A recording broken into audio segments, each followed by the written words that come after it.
Hello दोस्तों, कैसे हैं आप सभी का स्वागत है आपके अपने इस यूट्यूब चैनल हिंदी की बिंदी में। तो दोस्तों, आज हम चर्चा करने वाले हैं प्रेमचंद की लिखित कहानी दुनिया का अनमोल रत्न। तो ये कहानी जो है, चाहे वो यूजीसी नेट की परीक्षा हो, चाहे वो आरपीएससी की परीक्षा हो, चाहे वो यूपीएससी की एसआई की परीक्षा हो, सब में ये कहानी जो है दी गई है। तो आज हम इसी कहानी का सारांश, इसकी व्याख्या सब समझने वाले हैं कि इस कहानी में क्या है। तो इसी कहानी के ऊपर आज चर्चा करते हैं, इस कहानी के बारे में हम जानते हैं। तो दुनिया का अनमोल रतन जो है वो प्रेमचंद की पहली कहानी है और इसका प्रकाशन जो है सबसे पहले कानपुर की उर्दू पत्रिका ज़माना में 1907 ईस्वी में हुआ था। उसके बाद इसका प्रकाशन जो है वो सन सोज़े वतन पत्रिका में इसका संकलन जो है हमें कहानी का उसमें देखने को मिलता है। अब कहानी के जो है पात्रों की ओर बात करते हैं। ये क्वेश्चन जो है परीक्षा में अधिकतर पूछा जाता है कहानी के पात्रों के बारे में। तो इस कहानी में मुख्य पात्र जो है वो दो है, दिलफिगार और दिलफरेब। तो दिलफिगार जो होता है एक सच्चा प्रेमी है और दिलफरेब से सच्चा प्रेम करता है और अपने प्रेम को साबित करने के लिए वो कुछ भी करने को तत्पर रहता है। और दिलफरेब एक जो खूबसूरत महिला है, एक महल की जो है मल्लिका है और इस कहानी की जो है वो मुख्य नारी पात्र है। इसके अलावा इस कहानी में एक काला चोर है और जिसे को जो है फांसी की सजा देने वाली होती है। और उसके अलावा एक बुजुर्ग है जो दिलफिगार का हौसला बढ़ाता है। तो यहाँ पे कहानी में हमें मुख्य यही जो पात्र है वो देखने को मिलते हैं। मुख्य 4 पात्र है, 2 गौण पात्र है और 2 प्रमुख पात्र है। तो चलिए अब सबसे पहले हम कहानी की ओर चलते हैं। इसकी कहानी क्या है? तो ये जो दिलफरेब होता है वो मल्लिका दिलफरेब से सच्चा प्रेम करता है और इसी बात के लिए वो दिलफिगार के पास जाता है और अपना प्रेम जो है उसको बताता है कि वो उससे प्रेम करता है। परंतु दिलफरेब उसके प्रेम को जो है अस्वीकार करती है और कहती है कि अगर तुम मेरा सच्चा प्रेमी है तो मुझे दुनिया की सबसे अनमोल वस्तु ला के दे, और अगर तूने मुझे वो वस्तु ला के दी तब तो तेरा प्रेम मैं स्वीकार करूंगी, और अगर वो वस्तु तू नहीं ला पाया और खाली हाथ मेरे पास वापस आए तो मैं तुझे सूली पे चढ़ा दूंगी। तो इसी प्रकार से फिर उसके बाद वो आगे कुछ बोलना भी चाहता है, उससे पहले ही दिलफरेब जो है आदेश देती है अपने सैनिकों को कि इसको महल से बाहर फेंकवा दो। तो महल के सैनिकों से ऐसा ही करते हैं, उसे महल से बाहर भिजवा देते हैं। और उसके बाद वो अब सोचते सोचते परेशान हो जाता है कि वो कहाँ जाए, क्या लाए। दुनिया की सबसे अनमोल वस्तु हुआ, खून के आंसू बहा रहा है, एक पेड़ के पास बैठे बैठे यही सोचता रहता है कि वो अपनी मल्लिका को, अपनी प्रेमिका को क्या भेंट करे। क्या वो सोने की वस्तु है, क्या वो कहीं की जो है हीरे जवाहरात है, या कौन सी ऐसी वस्तु है जो दुनिया की सबसे अनमोल रत्न जो है। कितने दिन बीत जाते हैं। शामी को तो हातिम मिल गया था तो उसने उसे बता दिया था।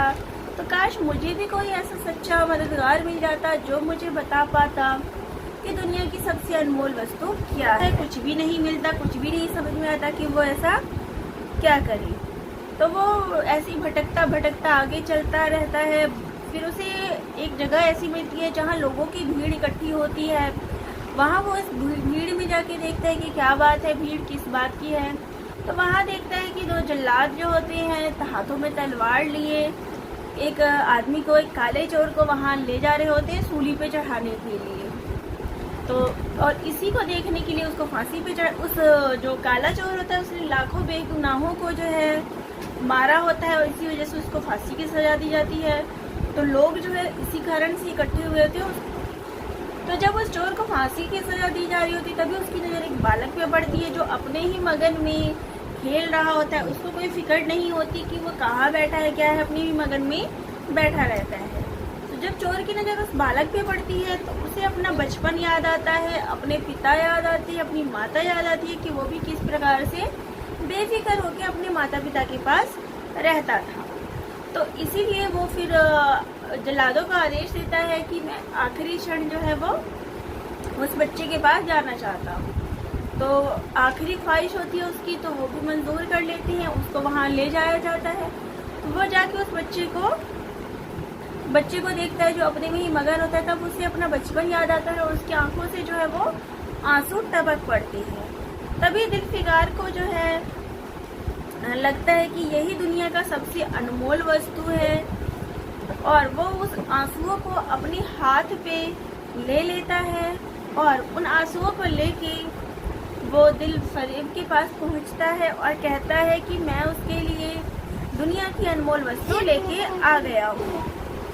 तो जब वो इस वस्तु को लेके आता है उसके मन में ढेरों आशंकाएं होती है कि जो दिलफरेब है वो इस वस्तु को स्वीकार करेगी कि नहीं। फिर भी वो पहुंचता है वहाँ पे और दिलफरेब को वो आंसू दिखाता है, लेकिन दिलफरेब जो है ये बात कहती है कि बेशक तुम जो है दुनिया की अनमोल वस्तु लाए हो, लेकिन ये वो बेशकीमती वस्तु नहीं है, तो इसलिए तुम वहाँ से चले जाओ और दुनिया की सबसे अनमोल वस्तु ढूंढ के लाओ। तो इस बात पे पहले दिलफिगार जो होता है कहता है कि एक बार तुम अपने चेहरा जो है वो मुझे दिखा दो, लेकिन दिलफरेब जो है उसको वहाँ से भगा देती है। फिर वो हारा थका फिर ढूंढता हुआ चल पड़ता है कि दुनिया की सबसे अनमोल वस्तु क्या है, और इसी राह पर जो है वो चलता रहता है, आंसू बहाता रहता है। पता नहीं कितने वो समुद्र पर्वत पार करता हुआ भटकता रहता है और कहता है कि इतने भटकने के बाद मुझे वो आंसू की बूंद मिली थी, लेकिन अब वो भी बेकार है, वो भी दुनिया की अनमोल वस्तु नहीं है, अब मैं उसके लिए क्या लेके जाऊं। आगे चलते चलते उसको वहाँ एक चिता दिखती है जहाँ पर एक युवती जो है 16 श्रृंगार किए हुए वहाँ पे रहती है और उसकी चिता में आग जलने लग जाती है। तो वो जो युवती होती है अपने पति के साथ जो है सती हो जाती है, अपने पति के साथ ही उस चिता पे जल जाती है। तो दिलफिगार जो होता है वही चिता की राख जो है ले लेता है और सोचता है कि इससे जो है अनमोल वस्तु दुनिया में कोई नहीं हो सकती, और उस वस्तु को लेके वो दिलफरेब के पास पहुंचता है और कहता है कि मैं दुनिया की अनमोल वस्तु जो है ले आया हूँ। लेकिन दिलफरेब जो होती है कहती है कि बेशक तुम दुनिया की अनमोल वस्तु लेके आए हो, लेकिन ये वो वस्तु नहीं है जिसे दुनिया की सबसे अनमोल वस्तु कहा जाए, इसलिए तुम वापस जाओ और दुनिया की सबसे अनमोल वस्तु ढूंढ के लाओ।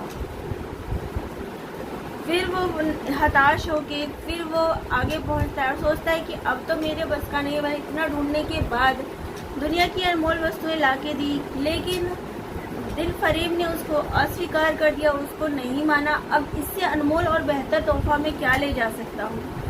तो इसके लिए वो इतना हताश हो चुका होता है कि वो फांसी की वो जो है मरने लग जाता है और पहाड़ से कूदने जा रहा होता है। तभी उस समय एक उसको बुजुर्ग मिलता है जो कहता है कि तू मर्द बन और ऐसे काम मत कर, तुम दुनिया की अनमोल वस्तु उसको ला सकते, तुम्हें जो है भारत में जाना चाहिए और वहाँ से वो वस्तु जो है ढूंढ के लानी चाहिए। फिर दिलफिगार जो होता है भारत की तरफ अपना रुख ले लेता है और चलता चलता वो वहाँ जा रहा होता है। वहाँ उसे एक जवान दिखता है, एक सैनिक दिखता है जो देश पर जो है अपने प्राण जो है न्यौछावर कर दिया होता है, भारत माँ का सपूत होता है। तो उसके खून का जो आखिरी कतरा होता है वो दिलफरेब को के लिए वो लेके आता है और कहता है कि मैं तुम्हारे लिए दुनिया की सबसे अनमोल वस्तु लेके आया हूँ। तो दिलफिगार जो होता है उस सैनिक का, उस जवान का जो खून का आखिरी कतरा होता है दिलफिगार के लिए दिलफरेब के लिए लेकर आता है।